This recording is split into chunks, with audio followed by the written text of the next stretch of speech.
Alright. 19 iverse 10. Ndawa ezinyaweni zaso ukuba ndiqubude kuso, sithi kum, lumka ungenje njalo, ndingumkhonzi kunye nawe nabazalwane bakho abanobungqina bukaYesu. Qubuda kuThixo, kuba ubungqina bukaYesu bungumoya wesiprofeto. Amen. Hallelujah.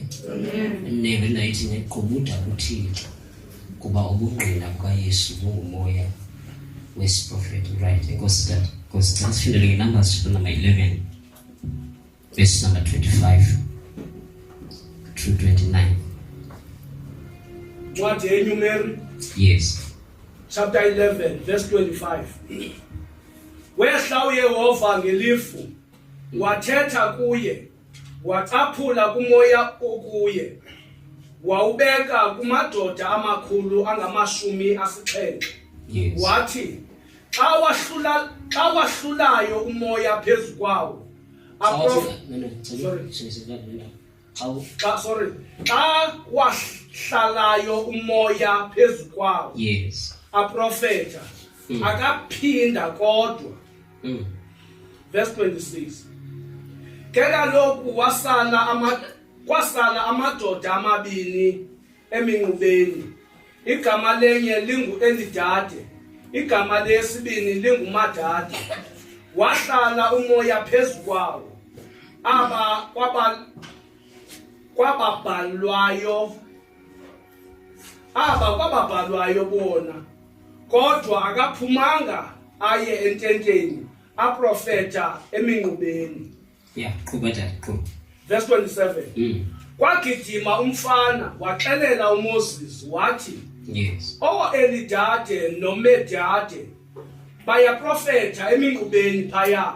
Waphendula uYoshua unyana kaNuni, umlungiseleli kaMoses, wakwabanyuliweyo bakhe, wathi, Nkosi yam Moses, bathinte. Wathi uMoses kuye, unekhwele ngenxa yam na? Akwaba bonke abantu bakaYehova babengabaprofeti, waba uYehova ebeke umoya wakhe kubo. Okay, the last part of that. Wathi uMoses kuye, unekhwele ngenxa yam na? Yes. Akwaba bonke abantu bakaYehova bebengabaprofeti, Jesus. waba uYehova ubeke umoya wakhe kubo. Also in the English version, the last part only. But Moses replied, yes, Are you jealous for my sake? I wish that all the Lord's people were prophets, yes, and that the Lord will put his spirit upon them all. Amen. Okay, Moses, I wish that all the Lord's people were prophets, and that the Lord will put his spirit upon them. Amen. Right. So let's talk about the prophetic spirit. Amen. Then we say Sitandaza, see Vanigot. Amen. Hallelujah. Amen. Sina lunga, nisikena lunga. Anitizani. Nisikena lunga. Is Amen. Hallelujah. Let's talk about the prophetic spirit. The spirit of prophecy. Amen. Hallelujah. Umoya ubuprofeti. Amen. Yes. Right. Right. A prophetic gift. Yenye gift is very valuable and nothing. Amen. In a value kakhulu inexabisi elikhulu endlini kaThixo. Amen. Kodwa yeyona verse or yeyona gift emisuswe kakhulu endlini kaThixo. Amen. Njengoba ibalulekile le gift in the house of God, yabona, it's very important that we have prophets in our churches. Amen. Otherwise, if you cannot have prophets, ingxaki singabanayo. Amen. So, a prophetic spirit in need in the house of God. Amen. Ekuqhubekeni kwebandla, ekuqhubekeni komzalwane osindisiweyo, i-prophetic ministry isisidingo. Amen. Lapha sifunde khona kuya Revelations ithi iBhayibhile, the testimony of Jesus Christ is the spirit of prophecy. Ubungqina buka Yesu Kristu bungumoya wesiprophet. Which is ithi kuthi iBhayibhile ukhona umoya wesiprophet. Amen. So ikhona into ekuthiwa is the spirit of prophecy. Amen. Bizothatha izimbalwa about the prophetic, then we pray egameni lika Yesu. Amen. Kwincwadi yeNumbers uThixo uthetha noMoses. uMoses ulidisonyana bakaIsrayeli bamninzi kakhulu. Wayene problem yoba amatyala kwaIsrayeli wayewathetha yedwa. Ahlale from morning till kuyotshona ilanga exoxa amatyala onyana bakaIsrayeli. Amen. And it was noticed by lento iyam exhausta uMoses. Amen. Ingumthwalo ongapha kwamandla akhe. Amen. Ngoba no matter how anointed you are, or how anointed you can be, kodwa when the load is too much, ngeke ukwazi ukumelana naye. Umsebenzi kaThixo is not a one man show. Amen. If you know ngoMoses, uMoses ithi iBhayibhile yayona ndoda yayithobekile emhlabeni wonke. But he could not contain the whole work, the whole load of the work of God. Amen. So emsebenzini kaThixo ndithi umsebenzi kaThixo ayiyo one man show. Hallelujah. Emsebenzini kaThixo we need to work together. Kufuneka sisebenzisane, udlale yakho indima, ndidlale yami indima, nomnye adlale yakhe indima. Ayonto yomuntu omnye lento. Ukuzikwazi ukuya phambili, nawe funeka udlale yakho indima. Amen. So Moses was so exhausted. Engakwazi ukuyenza eminye imisebenzi. Kulezinye izinto efanele usiyenziwa nguye, engakwazi ukuzenza because of the load yokuthetha amatyala only. Now uThixo ke wadecide ukuba amhlule uMoses. Amen. Amhlule. Ithi iBhayibhile wathi kulo moya wakuMoses, because the guy was so anointed. Uthi wathi kulo moya wakuye, waqaphula kulo moya wakuye. Ezofaka kumadoda awaIsrael ayi-70. Think about it. One man carrying God. Kuthathwa kuye kuyaqaphulwa. And le iqaphula kuye izofaka to 70 abantu. And bonke abantu yafakwa kubo, they could not carry it. Amen. Now ithi iBhayibhile uMoses wehluthiko ngelifu ebenkobehlile wathatha uMoses yedwa uMoses lento kodwa uThixo wathatha ngokwakhe. IMoses uthatha isandla beke kwabantu kwabazalwane umnwe. Amen. Wabeka umnwe xa ibeka umnwe uMoses kulo mzalwane kuphuma umoya kaMoses ungene kulo mzalwane. Amen. My God. Then emveni koko lo mzalwane aqale prophet because it was the spirit of prophecy. Amen. So aqala prophet lo mzalwane. Aphinde uMoses aye komnye. To all of them, 70 of them, and they all prophesied. Amen. Then ithi iBhayibhile kwakhona abazalwane ababili abengekho apha elayinini yabantu ababekelwa izandla. Ababehleli bona ententeni. But because of their hunger, because of their eagerness for what was happening in that tent, iBhayibhile yabachaphazela bengekho besententeni. iBhayibhile baprofeta bengabekanga izandla bona. Because they knew how to tap in the anointing. Amen. bayithatha uMoses sekudele bayithatha iBhayibheli babe sebe prophet ubuye ibamba iBhayibheli lithi aba babebekela izandla baprofeta abaqhubeka kodwa God, these two guys, they prophesied and they continue to prophesy. The little Bible about this one, I'm going to tell you, who made that no? But by a prophet, a pirate, and day. In the Bible of Joshua, Kosian Moses, Batin. Who's Buffalo? Come on, about 25 born prophet. Buffalo. God was starting a move for Israel. And as we dependent on it, as someone is to think about, let I can do it on my own. Without any hand on your mood. It's a Bible what I said to Moses, no more than I am.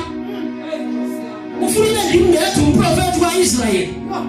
What Moses, I will spoke about the prophets. And that you think God will pour out his spirit upon them. That is my wish as Moses. Also, we are protected. Moses and football needs our prophet for Israel. Moses, no. I wish was a prophet. I wish that you think of the Pulu Moya Wake and the Bible would Moses right there on see our armor identity. That was a harsh answer, but full of God. Amen. The prophetic ministry and the prophetic spirit is very, very misused. Amen. Because not small, but yes, and only prophetic ministry. When we talk of prophetic ministry, it solves problems. Amen. Prophetic ministry is solver, is sombulula, ingaki. It cannot help you in order to prophet the phone number yako. No, that cannot help you. And if you go wrong prophet our phone number, that cannot help you post number every year. Amen. But when we deal with the prophetic ministry, let the prophetic ministry be able to dig what you don't know. Amen. Let the prophetic ministry, it is an end on our account with doing them. That is the real prophetic. And once you will lead from the far future, it's an naive up. It was to learn either from back to where you were born. Ilan is a naive up. That is the real prophetic. Amen. As I said, my date of birth, we are yours. If I prophesy your date of birth, don't know they cannot help. So, the prophetic ministry, the prophetic spirit, to solve problems. When people Elisha, Efika, when Israel, anything, our elders, every Israel, I think was Israel to live and tell the world. Tell me, so what do you like? A man's ala Palekua. Amen. Baza to the prophet, Baza with the problem. Because in prophetic ministry is there to solve problems. Amen.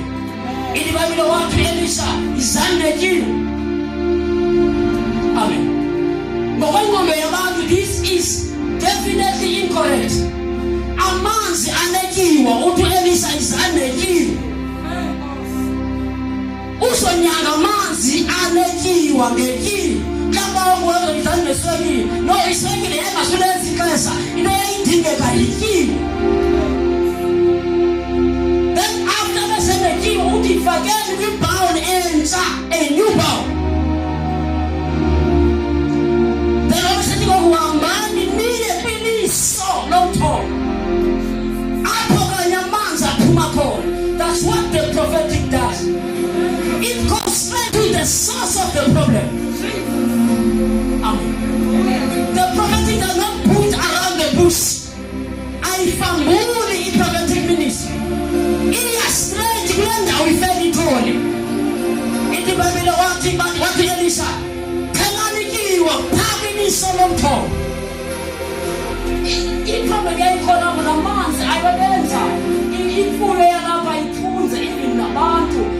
miscarriages.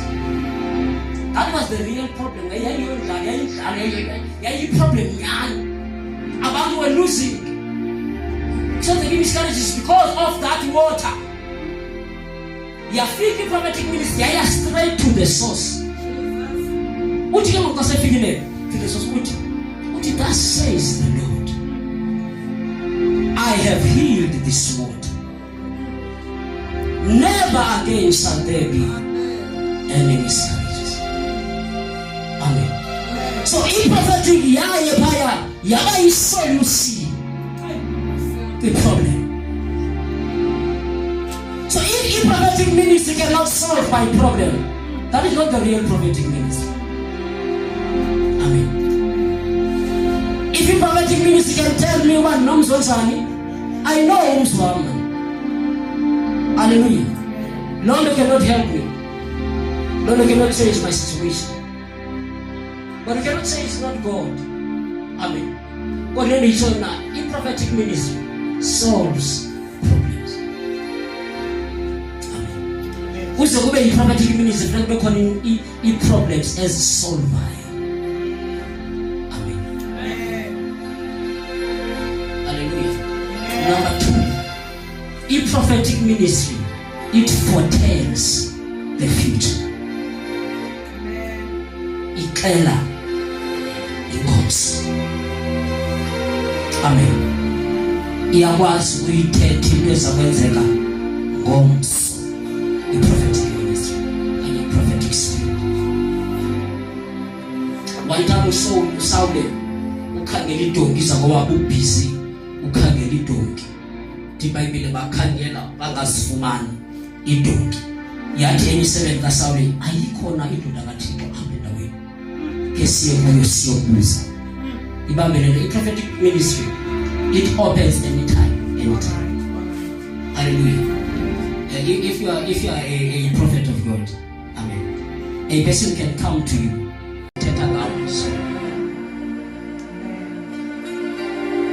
Uyibambe thathu akathethanga ngelwimi akathanda zakho. But he is what he is. There's us for I am a prophet. Amen. It yasezulwini ithi nabo abantu benithetha ngabo kuyizona. Amen. It foretells the future. Ithethe naye eyedwa. Yathetha naye yamcela bangomso. Kukhona abantu engizobathumela. When do fleku bezeleyo na fleku ugcobe uSawule abe igunga. Amen. Ithi Bible wathi ke lomzala nayi xa idibana nabathi idonki ezibenisifuna zifunyenwe. Ibona abayazi bona basifunyenwe. Abakatsho noba sizobuzisa ngedonki njengoba noba silapha ke emkhosi kaThixo sizobuzisa ngedonki. But i-prophetic spirit penetrated their hearts. Amen. Ithi uthi ngoku idonki ezibenisifuna zifunyenwe. Ngoku utata wenu unewari ngani. Abesithi kodwa mna I'm interested in you. Uthi interested apha kuSawule. Masihambeni niyodla nawo. Amen. Kanti le nkosi uSawule azogcotywa ngalo abe kwa-Israel. So, i-prophetic ministry, it foretells the future. Ixela i-future. Amen. Iyakwazi uyithetha into engekenzeki. Ithi senzeka ibe irevealile. Amen. Hallelujah. Amen. Then number 3, a prophetic ministry, it reveals the secrets of the heart. Amen. A prophetic ministry iyaziveza imfihlo zenhliziyo. Amen. Hallelujah. Hallelujah. This is the the kind of ministry in the church esiyidingayo sonke singabantwana bakaThixo. Amen. Every one of us as children of God, we need to be prophets. Amen. That spirit is a curious spirit, curious. Amen. Here was the prophetic ministry with him. Ungazicela ngaba uzopropheta anything. Unguwe nje. Iveliti open up the thing. Amen. Iveliti ichurch. Hallelujah. Amen. Amen. Can I tell you umzalwane over the phone?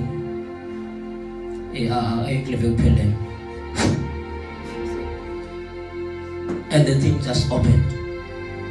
Hallelujah. Amen. Out of nowhere.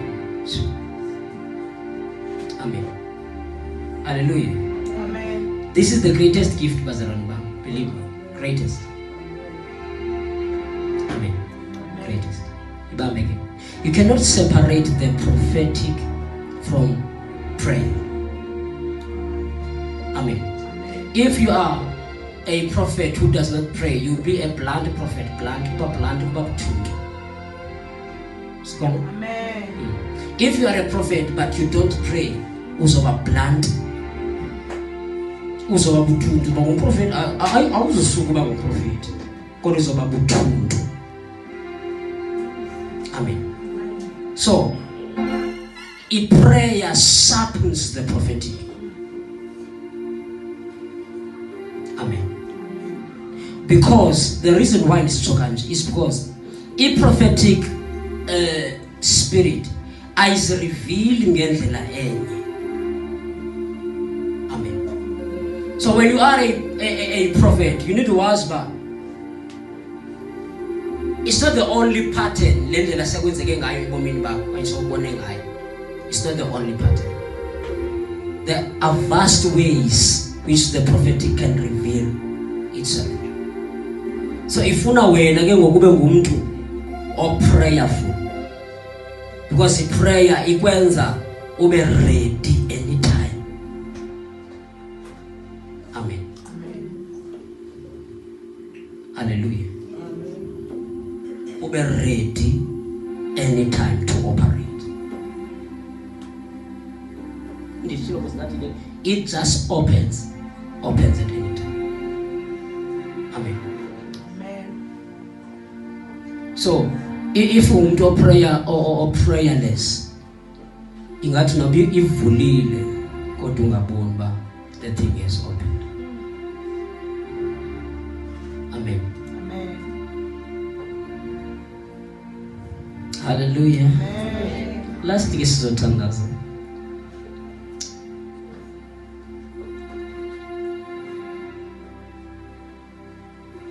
A prophetic spirit is the spirit that is available for every child of God. And it Bible singer, prophet, song. I should Corinthians.